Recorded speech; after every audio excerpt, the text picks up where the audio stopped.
Lechon na tatakbol anon, di umano'y may ginagamit daw na skincare para sa makinis at pantay na kulay ng balat. Sana all. Isa ho sa pinagmamalaki ng Bohol ang kanilang lechon, particular itong Jeffers lechon. Ayan.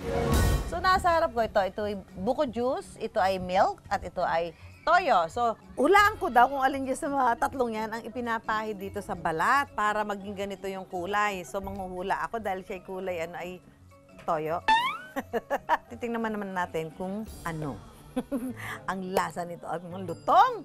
Ang lutong naman itong lechon na to. Yeah. Ang lasa ng balat. Kanin ba? Abangan mamaya.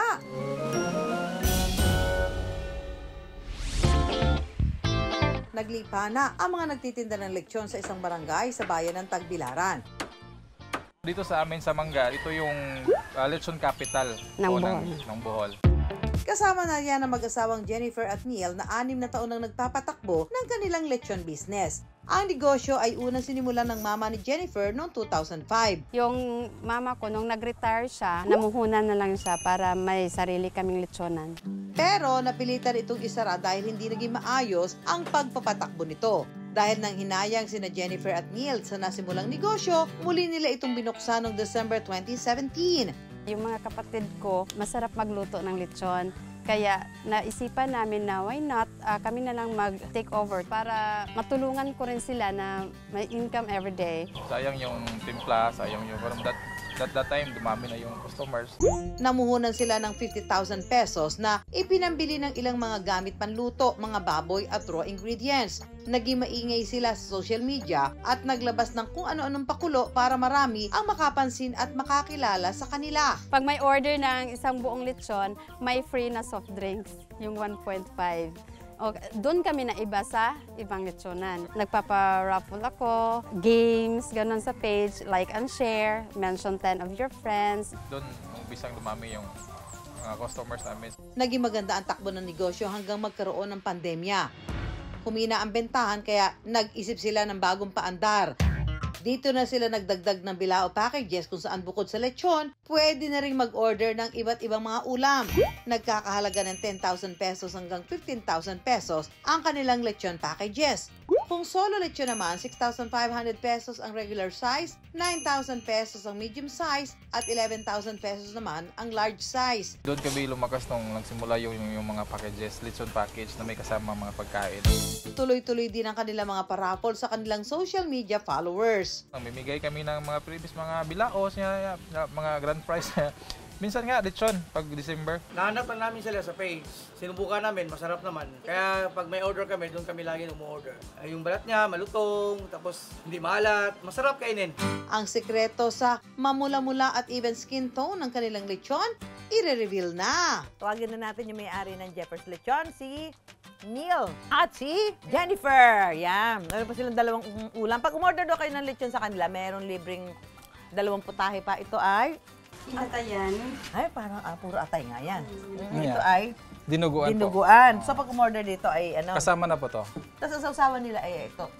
Suka ba ito? Suka pinakurat po, tawag yan. Ano ba ang ano dito? Ano ba sikreto ng inyong pinagmamalaking lechon na to na pagkasarap naman? Yung balat pa lamang. Yung ipinapahid po ay yung gatas. Gatas? Yatas po. Ano yung gatas ba yun? Condensed? Powder po, milk powder. po. Bakit gatas? Bakit naging ganito? Dahil sa pagkakaluto. Kasi sa iba't ibang iba-iba yung resulta ng kulay. Mas Pag toyo, mas itim. posible. Imitim yung kulay. Ito daw ang pinag-aagawan dito eh.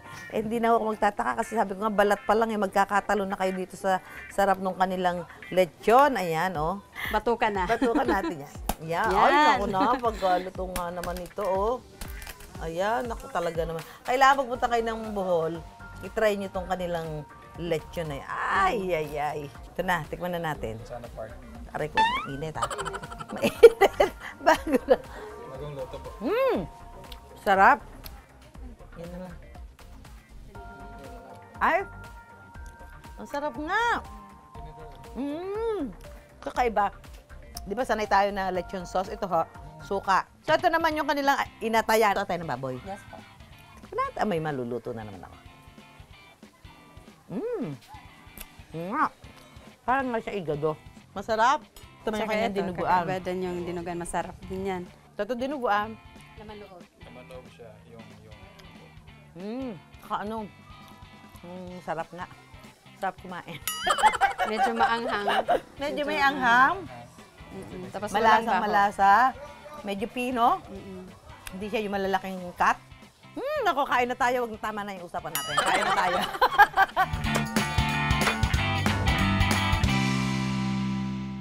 Isa pang sikreto sa pantay na pagkakaluto ng kanilang lechon ay ang pagluluto nito sa kahoy imbes na sa uling. Kasi pag kahoy, lalo na pag lalakas na yung apoy, so mano-mano kasi yun eh. So kaya namin i-adjust. So ilalayo namin sa apoy.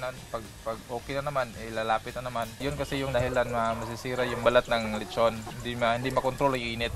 Ang ilang taong karanasan sa pagluluto ng lechon ang naging susi kaya ngayon marami na ang nagtitiwala sa kanila. Pag peak season like December, dati umabot kami 100 plus.